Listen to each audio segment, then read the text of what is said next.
Now, we're going to be talking to a very, very special guest, and this is a gentleman who can speak on the issues that we want him to talk on this morning, which is, of course, security. We want to talk about crime, and we want to also include some information on technology. And there's no better person that I could think of to talk to than Mr. Mark Shields. He's a former Deputy Commissioner of Police here in Jamaica. He was also a police officer in the United Kingdom. He has made Jamaica his home, where he now runs Shields Crime and Security Consultants.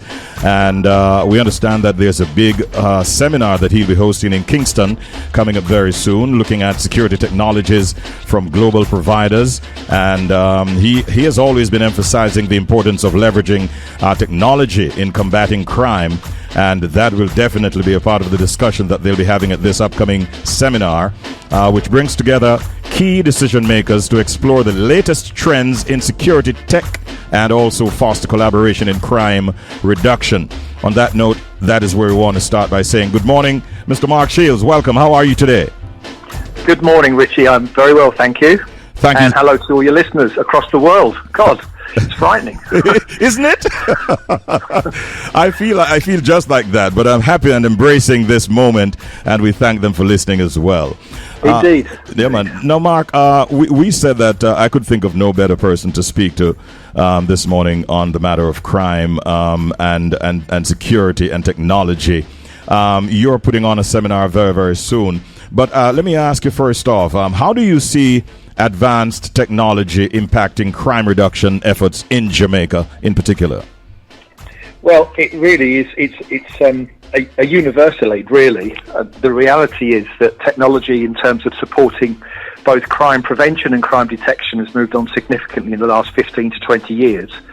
And the purpose of the seminar is really to bring the private sector, that's the business leaders in Jamaica, and the security chiefs up to speed with what's available. Because certainly in Jamaica, I can't speak for everywhere else, but in Jamaica we still have a very strong reliance on security guards, on humans, which have their place. They have a significant role to play, but they're probably overused because we can use technology to enhance our security guards by detecting things that they're unable to detect or may miss. And the reality that technology doesn't let us down.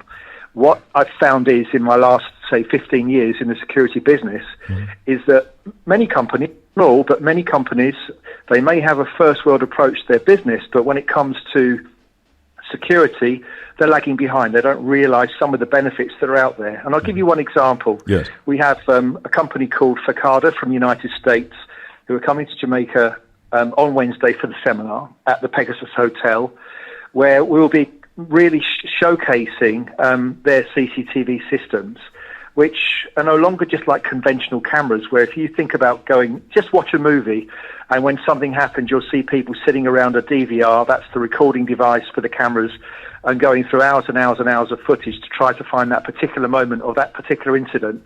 Well, those days are gone. Now we could say that if somebody was seen, say, in a red shirt in the last 24 hours, taking something from a particular location, we can just ask for everybody in a red shirt in the last 24 hours and we'll have it literally instantly. That's the sort of technology. And then, of course, we can share that with the police, live incidents with the police, give them access to the cameras. There are just so many things that we can do that we need to catch up on. I'll make one further point on that. Yes. If you go into many businesses in Jamaica, you'll be confronted by a security guard. No problem with that.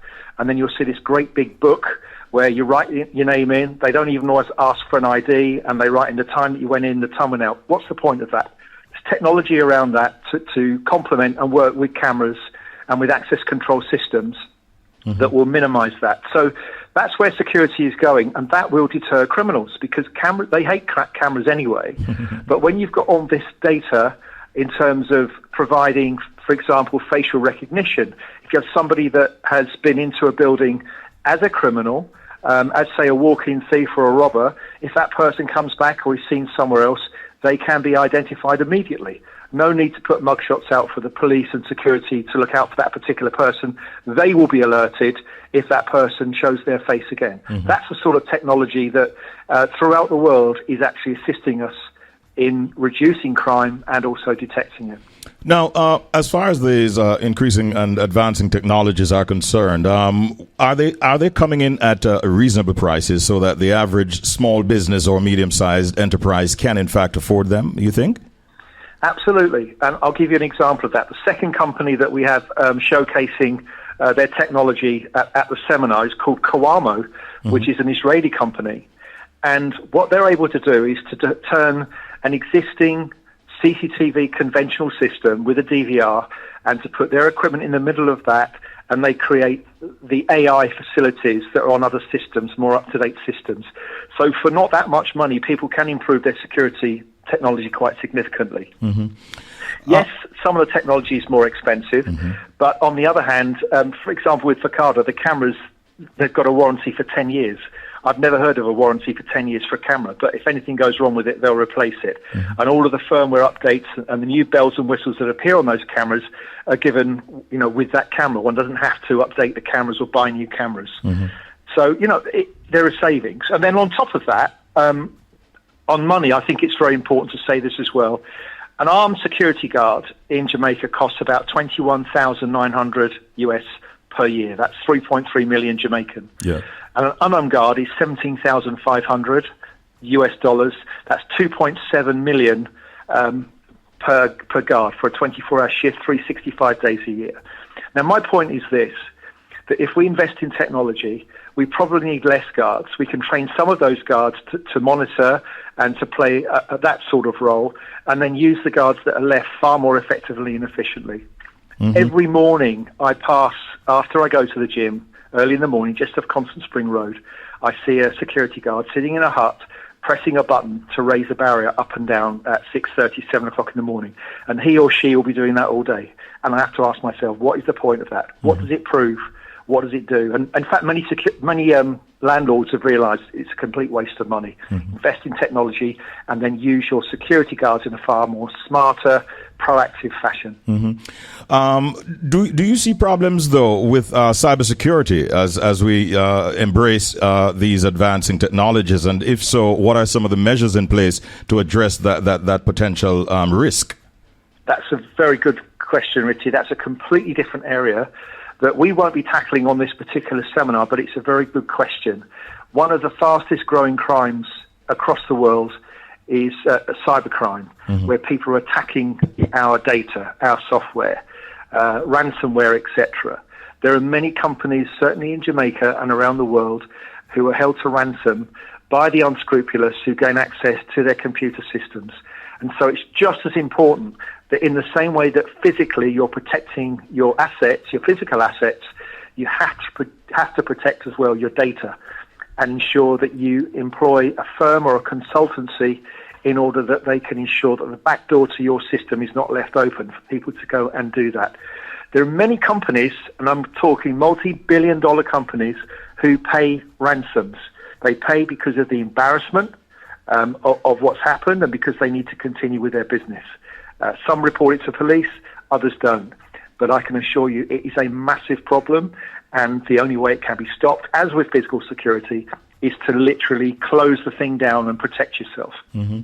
Do you have any like success stories or any case studies, Mark Shields, that you can share with us where advancing technologies have been used to make an important, significant impact on crime reduction? Well, there are so many. I can talk generally because literally there are so many. Let's say in terms of, let's go for DNA to start with. Jamaica is following the rest of the world into the use of DNA in terms of forensic examination. Wherever a criminal comes into contact with the thing that he's stealing or the environment. Give you an example. Somebody breaks or walks into a fast food store, jumps the counter, puts his or her palm on the counter. Forget about fingerprints. Yeah, that might happen, but the fact is they will leave a trace, a DNA trace. And so that's one way in which we do it. Secondly, the use of facial recognition and license plate recognition, certainly across the United States, Europe, Canada, is now second to none, because all of these police vehicles, they're equipped with license plate recognition. So every single vehicle they pass, they hoover up the data, and it come out with either the vehicle is stolen, it's lost, or there's no insurance. And it means that policing capacity in terms of their effectiveness is improved significantly. It's the same with private sector as well. You may get prolific shoplifters who are working in, say, various supermarkets in New Kingston. By using the technology that we have, if that shoplifter walks into that store, the security and the manager will be alerted. It's not round the other way where the security have to remember and recognise the face of that particular person. So that's the sort of thing that we can do and is available. All right. My final question to you, my penultimate question, really. Looking ahead, what are your sort of long-term goals for enhancing security infrastructure in Jamaica? I think that my long-term goals is that we need to train security guards in other areas of security so they're not unemployed, that we need to be far smarter in terms of what we do in terms of security in general terms. There's one further point I'd like to make before I do go, is that Digicel Business Solutions, they have sponsored this event and they play a critical role in terms of providing the back end. They provide the pipe for the data in order that all of these cameras across Jamaica work, and they're very, very supportive in terms of security and security measures, and they will actually be speaking about the support that they can give at the back end to all of this work. But certainly the way forward is to embrace technology. Let's not sit back and rely on the old methodologies. We have to move forward because we have to protect ourselves. This point is very important as well before I go. The Jamaica Constabulary Force has been transformed, is transforming, and Dr. Kevin Blake and previous commissions and high commands have got to a position now where the technology they're using, frankly, it's better than that in the private sector. They have some excellent technology. Dr. Kevin Blake, the newly promoted commissioner, he has a very strong technological background as well. And I am absolutely amazed at where the organisation has come from in the last 15 to 20 years. So forget some of the older methods that were used there. They're now up to speed and they're continuing to develop technology to fight crime. All right. Well, I've learned a lot this morning. I know that the seminar, based on my information, it's not really open to the public, but I'm sure that aspects of the discussions that you'll have will be made public at a later date, eh? Absolutely. It's an invitation only because we've only got 100 seats. Oh. It's a breakfast seminar for 3 hours at the Jamaica Pegasus Hotel on Wednesday morning at 7:30 for business leaders and security chiefs. But I can assure you that the media will be there, yes, and all of the salient points that are made to that group will be made public, I would say, almost immediately. Yes. Looking forward to hearing more about that. Before you go, Mark Shields, is your team in the EPL still in the running for title championship, or are they not making it? I tell you what, I've had 3 interviews and everything comes back to Arsenal. I really hope that Manchester City trip up and maybe Tottenham will beat them in the next game or whatever. Yeah. But we're literally 1 point out of winning the EPL, the English Premier League. So I'm very excited about that. But with only 2 or 3 games to go, it's going to be a race to the wire, and we'll just see what happens. All right. Good luck. All right. Thanks for talking to us this morning. Have a wonderful day. All right. Cheers. Thank you. Take care. All the best. Mark Shields there, ladies and gentlemen. He's a security consultant, and he was in a very good position to address those matters that we raised with him. And we thank him so very, very much for coming on this morning and talking about crime, security, and technology. This, of course,